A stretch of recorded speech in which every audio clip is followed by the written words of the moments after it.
ભરૂચ જિલ્લામાં સીએનજી ગેસના ભાવમાં સતત વધારાને કારણે રિક્ષા ચાલકોને સામાન્ય મુસાફરો મુશ્કેલીનો સામનો કરી રહ્યા છે। આ ભાવ વધારાથી રિક્ષા ચાલકોની આર્થિક સ્થિતિ કથળી છે અને રોજિંદી મુસાફરી કરતા સામાન્ય વર્ગમાં પણ અસંતોષ પ્રવર્તી રહ્યો છે।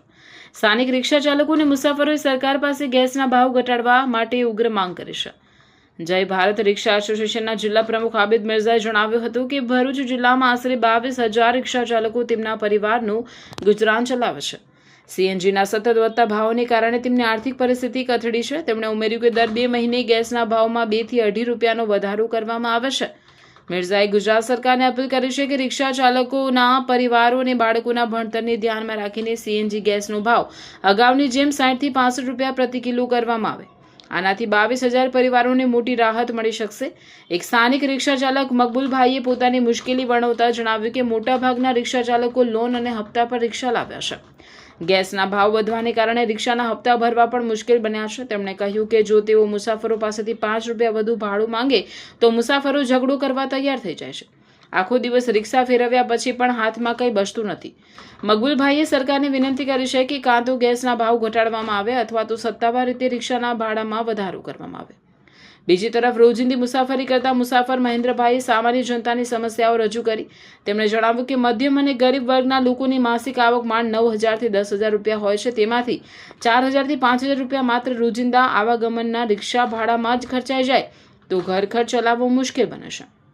મહેન્દ્રભાઈએ ઉમેર્યું કે રિક્ષા ચાલકો ગેસના ભાવ વધારાને કારણે મજબૂર છે અને મુસાફરો મર્યાદિત આવકને કારણે પરેશાન છે। તેમણે સરકારને તાત્કાલિક ધોરણે સીએનજીના ભાવ ઘટાડીને સામાન્ય જનતાને મોંઘવારીમાંથી રાહત આપવા અપીલ કરી। ભરૂચના રિક્ષા ચાલકો અને સામાન્ય મુસાફરો બંને સીએનજી ગેસના ભાવ પર અંકુશ લાવવા માટે સરકાર પાસે એક સૂરે માંગ કરી રહ્યા છે। જો સરકાર દ્વારા આ બાબતે વહેલી તકે કોઈ યોગ્ય નિર્ણય લેવામાં નહીં આવે તો આગામી દિવસોમાં મધ્યમ વર્ગની સ્થિતિ વધુ મુશ્કેલ બની શકે છે। આજે જે સીએનજીના ભાવમાં જે રીતે ગુજરાત સરકાર વધારો કરી રહી છે, એક રિક્ષા ચાલકો સામાન્ય માણસ છે જેને ઘર ગુજરાન સિર્ફ રિક્ષા ઉપર છે, જેને કોઈ નોકરી નથી ગુજરાતમાં।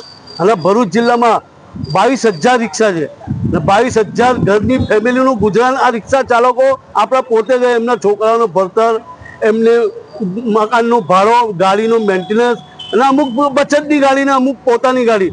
અમે ગુજરાત સરકારથી એક માંગ કરીએ છીએ કે જે 60-65 રૂપિયા ગેસનો ભાવ હોય તો એ જ કરીને આપીએ। અમારા રિક્ષા ચાલકો કોઈ ભાડો વધારવાની જરૂર નથી, જે કે આ સામાન્ય માણસ છે। અત્યારે અમે રિક્ષાનો ભાડો વધારીશું તો પેસેન્જર ભાડો આપવાનું નથી, એમને એ જ લોસ છે। તો અમે ગુજરાત સરકારથી માંગ કરીએ છીએ કે વહેલી તકે જે 65-60 રૂપિયા ગેસનો ભાવ હતો એ જ કરીને આપે, જેનાથી રિક્ષા ચાલકોને રાહત મળે। જય હિન્દ, જય ભારત। શું નામ છે ભાઈ? મહેન્દ્રભાઈ સુકાભાઈ વસાવા। મહેન્દ્રભાઈ, જે રિક્ષાના સીએનજીના ભાવ વધ્યા તેને લઈને ભાડામાં વધારો થઈ ગયો। ભાડામાં વધારો તમારા સિનિયર સિટીઝનને ગરીબ માણસને તો એવું થાય કે ભાડા વધી જાય, કે રીતના ચાલવા મૂકવાનું। રિક્ષાવાળા એવું કહે છે કે સીએનજીના ભાવ વધે તો અમારા ભાડા વધે, અને અમે રોજ ગાડી 300-400 રૂપિયા કમાવાળા રોજના 50-100 રૂપિયા કેના ખર્ચીએ। શું માંગ છે તમારો સરકાર? બસ આ સીએનજીનો ભાવ ઉતરે એમાં અમારી રાહત છે અને રિક્ષાવાળાની રાહત છે, બીજું શું થાય।